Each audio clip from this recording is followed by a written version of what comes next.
So it's been about 5 months since the Huawei P30 Pro has been released. I've been using the device on and off ever since then, but today we have a special color in the studio. I finally, after all this time, got my hands on the Amber Sunrise Edition.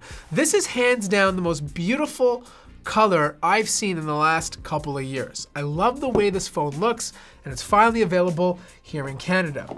Now, the way I'm gonna do this is simple. I'm gonna unbox the product and tell you my experience about the device over the last 5 months and whether or not it's still worth buying today. Now, first, I need a moment of silence so I can take off the plastic.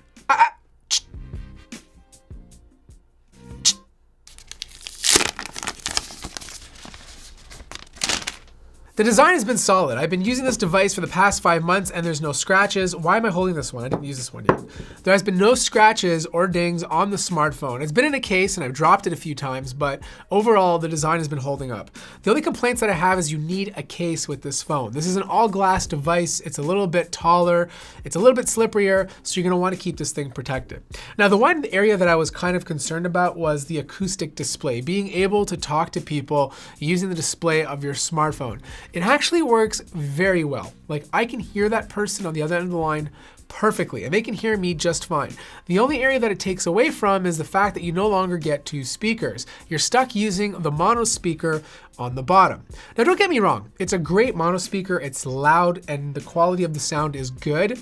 It's just, this is 2019, and every flagship phone on the market right now is incorporating 2 speakers in some sort of fashion. It's funny because the Mate 20 Pro had 2 speakers, and I would have loved to have 2 speakers on the P30 Pro. The next thing is the display itself. This is one area I wasn't too happy about. Like, don't get me wrong, the P30 Pro has a good Full HD Plus display. It's AMOLED, it's vibrant, and the colors look fantastic. But it would have looked nicer if it was QHD, especially when you put it against other displays like the Galaxy S10 Plus. Like, as soon as you look at these 2 smartphones beside each other, you can see the difference in quality. I know most consumers are not gonna care at all. They probably won't even notice. And this is more nitpicking from me, who's an enthusiast. I just love a good display, and I think they could have put a better one on this device. The next thing is the software. Like, when I first reviewed the phone, I said, the software is okay. They still have room for improvement. But I think Huawei's come very far. This is like the first time I've used MUI and I've had like 0 problems. I was even able to troubleshoot my Ring video doorbell notifications that would never come in previous Huawei phones. Everything just runs well. Like, there's not too many glitches or bugs. Like, the way it looks is subjective. Like, I'm not a fan of the icons they use. It looks like a really bad version of iOS, hence why I have Nova Launcher installed. But overall, the software experience is very solid.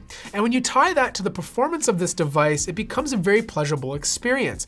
Like, Huawei's always done a very good job with their Kirin chips. Like, every Huawei phone I've used ever since the P10, their phones have always ran very smooth. I don't know if you guys remember back in the day with the Snapdragon 810 and the Nexus 6P, that was just an awful processor from Qualcomm, and any phone that had it would run really poor.